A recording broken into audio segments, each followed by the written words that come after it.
Hello everyone, welcome back to MKS video channel. I hope आप सभी लोग अच्छे होंगे। तो फ्रेंड्स, आज हम इस वीडियो में सीखेंगे बहुपद का शून्य कैसे निकाला जाता है। तो हमारा फाइनली हमारा क्या है, बहुपद है।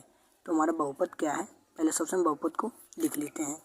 बहुपद जो है हमारा ये दिया है, कितना है 3x² प्लस x माइनस 4। ये हमारा क्या है, बहुपद है, जिसको हम 0 के इक्वल करते हैं। ठीक, ये हमारा क्या हो गया, बहुपद हो गया। अब इसका शून्य कैसे निकाल, तो बहुपद मतलब इसका जो बहुपद है, ठीक, इसका पहले सबसे हम क्या करेंगे, गुणनखंड। ठीक, गुणनखंड कैसे किया जाता है, तो गुणनखंड मतलब इस ये जो x² का गुणांक है, x² का गुणांक 3 है, और ये c मतलब कांस्टेंट से मल्टीप्लाई कराएंगे। जब मल्टीप्लाई करेंगे 3 मल्टीप्लाई -4 कितना हो जाएगा। इसका जब मल्टीप्लाई आप करेंगे तो 4 1 ज़ा 4, 4 2 ज़ा 8, 4 3 ज़ा कितना हो जाएगा, -12। ठीक, 12 आपका प्राप्त होगा, मतलब -12। ठीक है, फिर मतलब गुणा करने पर -12 आपको प्राप्त हो, तथा जोड़ने पर x का गुणांक, मतलब x का गुणांक जो है यहाँ पे 2 हो, 3 हो, 1 हो, वह हमको प्राप्त, जोड़ने पर 1 प्राप्त हो और गुणा करने पर 12 प्राप्त हो। तो ऐसी संख्या कौन सी है, तो ऐसी संख्या यही देखिए हमारी संख्या है। इन दोनों का जब आप आपस में गुणा कराएंगे, तो कितना हो जाएगा, -12 आपको प्राप्त होगा। यदि इसी संख्या का जैसे -3 मल्टीप्लाई 4 से अगर करें तो -12 तब भी आएगा। ठीक है, और इसी संख्या जब हम जोड़ दें तो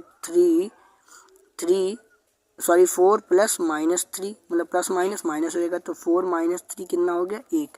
ठीक है, यहाँ पे 1 क्या है, ये x का गुणांक यहाँ पर दिया है, x का गुणांक, और x² का गुणांक कितना 3 है। ठीक है, गुणा करने पर आपको -12 प्राप्त हो, तथा जोड़ने पर x का गुणांक जो दिया हुआ प्राप्त हो, तो x का गुणांक कितना 1 है, तो 1 प्राप्त हो। तो जोड़ने पर यहाँ पे देखिए फ्रेंड, जोड़ने पर हमको 1 प्राप्त हुआ। ठीक है, और गुणा करने पर हमको क्या 12 -12 प्राप्त हुआ। जी बिल्कुल प्राप्त हुआ है।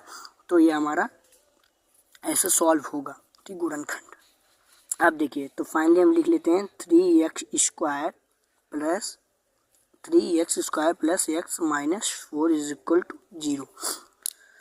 ठीक है, फिर अब अगला स्टेप क्या है, हमारा ये मतलब मल्टीप्लाई वाला, इसको तोड़ना है हमको। तो जब हम तोड़ेंगे तो कितना हो जाएगा, 3 मल्टीप्लाई 4, 3 मतलब 3 मल्टीप्लाई 4, तो यहाँ से 3x²। ठीक है, फिर प्लस 4x।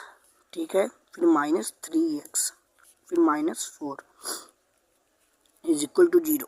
जब आप 4 का मल्टीप्लाई 3 में कराएंगे तो कितना हो जाएगा, मतलब -3 में जब कराएंगे तो -12 प्राप्त होगा, और जब इन दोनों को जोड़ेंगे तो 1 प्राप्त होगा। ठीक है, फिर जब आप इसको सॉल्व करेंगे तो फिर फाइनली हमारा ये फिर से बन जाएगा। ठीक, यहाँ से आपको देखिए, यहाँ से क्या कॉमन आपको मिलता है, तो हमको यहाँ से इन दोनों में से हमको कॉमन मिलता है क्या, x कॉमन दिख रहा है। जी बिल्कुल कॉमन दिख रहा है, तो x कॉमन हो गया। फिर यहाँ से 3x बचेगा, x से x कैंसिल तो 3x, फिर प्लस यहाँ से x कैंसिल कितना हो जाएगा, 4। ठीक है, अब यहाँ से भी हमको वही कॉमन, मतलब जो इस ब्रैकेट में आया वह दूसरे ब्रैकेट में भी आना चाहिए। ठीक है, तो यदि यहाँ से -1 कॉमन ले लेते हैं, ठीक, -1 जब कॉमन लेंगे तो माइनस से माइनस कैंसिल हो जाएगा। ठीक, तो 3x का 3x ही रहेगा। जी बिल्कुल 3x, फिर माइनस का माइनस से माइनस कैंसिल हो जाएगा, मतलब प्लस हो जाएगा, माइनस माइनस प्लस भी हो जाएगा। ठीक, यहाँ पर भी क्या हो जाएगा, आपका प्लस हो जाएगा, फिर 4 का 4 ही रहेगा, तो 4 रहेगा, फिर इज इक्वल टू 0। तो देखिए फाइनली ये और ये दोनों आपस में बराबर, तो उनको एक ही कोष्टक में लिख लेते हैं, मतलब एक ही ब्रैकेट में, तो एक ब्रैकेट में हो गया। फिर इसको हम इसको और इसको एक ब्रैकेट में, तो x -1 को एक ब्रैकेट, फिर इज इक्वल टू 0। अब इन दोनों के इज इक्वल टू हमको 0 करना है, तो यहाँ से हो जाएगा 3x plus 4 is equal to 0। फिर यहाँ से x -1 इज इक्वल टू 0। फिर ये इस साइड जाएगा तो क्या हो जाएगा, x बराबर 1। फिर ये 4 इस साइड जाएगा तो क्या हो जाएगा, x बराबर -4/3 है। फाइनली क्या हो जाएगा हमारा आंसर।